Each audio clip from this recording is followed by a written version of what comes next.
I hope he's eloquent enough. Are we supposed to read for them that? Yeah, Sitasimama Nyagudi akitawala. Sitasimama Nyagudi akitawala.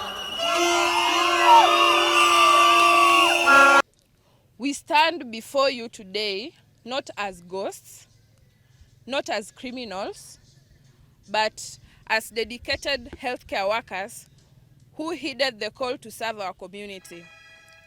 We are 382 nurses, clinicians, laboratory technologists, nutritionists, health administrative officers, community health assistants, and public health officers who were formally recruited by Siaya County in January 2025 to serve in hospitals, health centers, and dispensary across this county. For 8 months, we served with diligence and compassion, treating patients, preventing outbreaks, and saving lives. Yet, instead of gratitude, we have been met with humiliation, betrayal, and the outrageous label of ghost workers by the very government that deployed us. So we are exposing this deceit. The CEO's fabricated CID narrative. The CEO of the Siaya County Public Service Board over the media claimed that the Criminal Investigations Department, also known as CID, assisted in verifying fake appointment letters and forged signatures. This statement is not only false, but a deliberate attempt to criminalize and intimidate us. Here is the truth. Number 1, no CID investigation exists. To date, not a single health worker has been contacted by the CID to record a statement. No one has been arrested or charged in court over these alleged forgeries.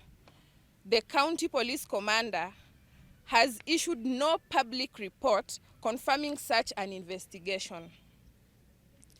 Number 2, a classic tactical deception.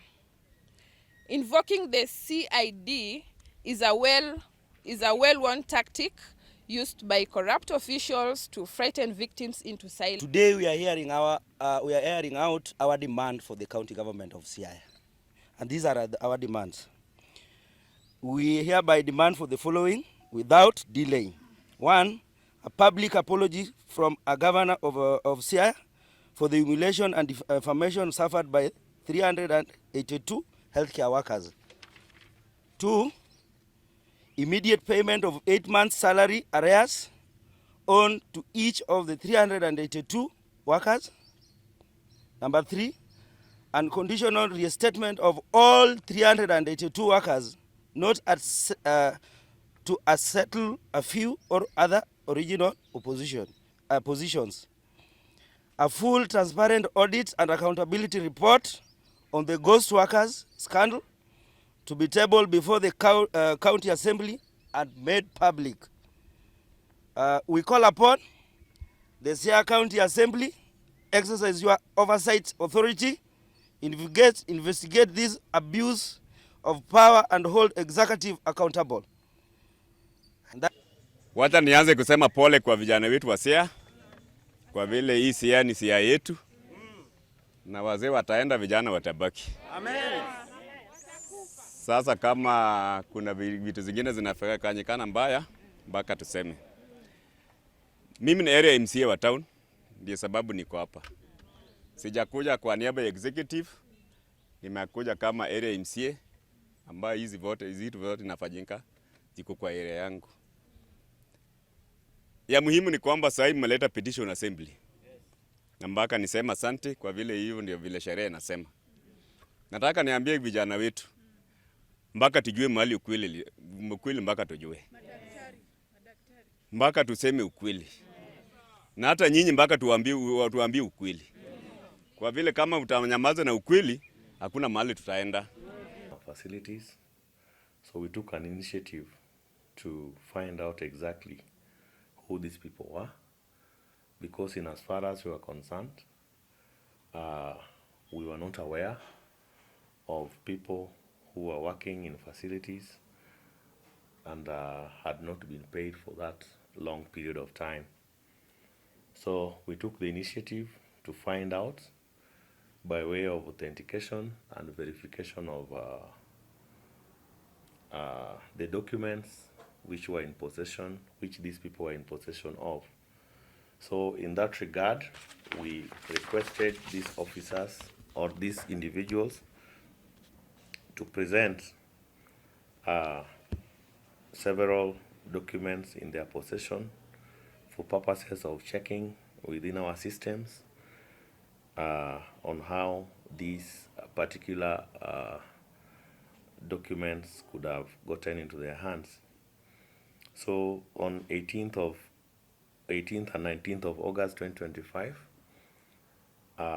we were able to request of these individuals to bring those documents to us, and a total of 502 individuals brought documents.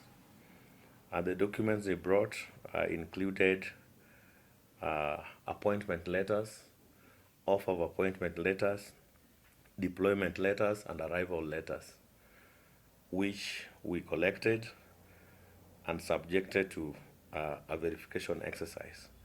The objective of this exercise was to examine and verify the validity of the employment documents. We also wanted to establish the process of the recruitment and deployment of these particular individuals. We wanted also to establish culpability, if any, on the parties involved in the process. We also wanted to take necessary action, if any, if an irregularity was to be established.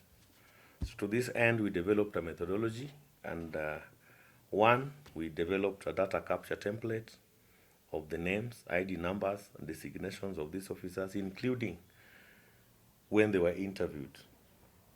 We did a physical verification of appointment letters to ascertain if they bear the signature of the board secretary, the board seal, reference numbers, and dates of employment. And this, I may say, our letters have got salient physical features that will enable us to know whether they are authentic or not.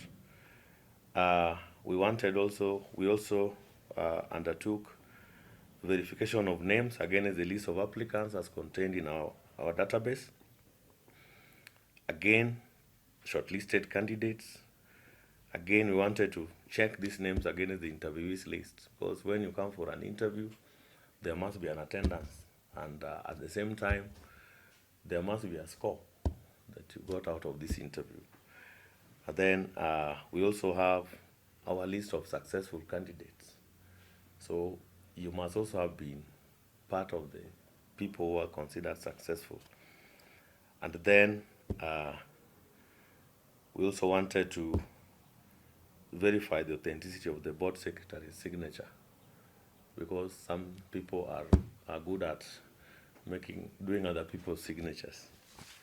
So as a result of this, we noticed several issues. One of them was inconsistencies on the sequencing of reference letters, such that any letter we issue has got a reference number. So if a reference number is outside our referencing, or that one is a letter that is not considered authentic. Deployments must be signed by the Chief Officer of Health. If they're not signed by the Chief Officer of Health, or is designate, of course, by way of delegation, we also don't consider that as very authentic, as an authentic letter. So we noticed that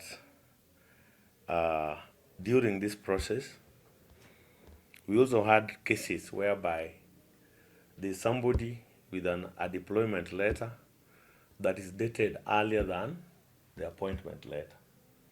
So deployment letter actually comes almost at the tail end of the exercise.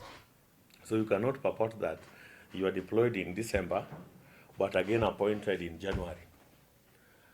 Deployed in December 2024, but appointed in January 2025. That is not a possibility.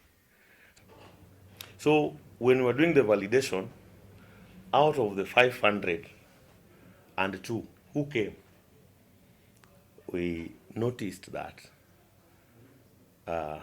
382 did not have letters that originated from this board. 382. That leaves with 120. Of this 120, these 120 were recruited during the regular recruitment process. So as they were reporting, some people took advantage of that process and started generating letters that were not very authentic. So when these 120 were reporting, these people also reporting with them. So we ended up having a mixture of people. That's why in the 502, we have some people without authentic letters. So there was that mixture of that confusion. So be it as it may, we decided therefore to set the record clear by inviting all these people and reading out the names of the successful candidates as contained in our records, as contained in our procedures. So that left now the group that now started complaining. So what did we do when we heard about this in the first time? In the face value, we realized that some individuals did not have authentic letters. So the first thing we did was to report to the DCI to investigate, because they are the people with those powers, to investigate these matters. And we even took samples of those letters for verification by those forensics. And your guess is as good as mine. Yeah, they were found not to be authentic. So with that, we therefore decided that we could have just taken a sample of 5 or 10. We realized that there could be a bigger problem out there. Then we say, you come, we want to see all these things. That's how we were able to get the 382 that were not authentic. And as a stopgap measure, we've asked the Department of Health that these individuals with questionable letters should not be allowed to work in the facilities. Because should anything happen as they work and they don't have authentic recruitment, employment documents, it is both the risk to the government and even to those individuals who are purporting to be working. And again, we've shared the same with the investigative agencies so that they can also undertake further investigations. And then we have also said that going into the future, and this is what has been happening, is just we're just reinforcing it. All deployments must adhere to the list of successful candidates as issued by the County Public Service Board. The Siaya County Public Service Board does not charge money for jobs. Yeah? In the recruitment process, free, fair, and transparent, right? Now, if in the process of recruitment, you feel or you know you give money to anybody, right? And the fact that you are complaining that you give money means you gave money and still didn't get a job, means that Siaya County Public Service Board does not sell the jobs. So go to the police, DCI, so that investigations can be done, and if that can help recover your money. But I want to tell you, it is a criminal offense touching on both the giver and the recipient. on issues to do with jobs in the public service, especially Siaya County Public Service Board. I have not received any letter here of anybody who has made a formal complaint against the board or myself in regards to fraud in the recruitment process.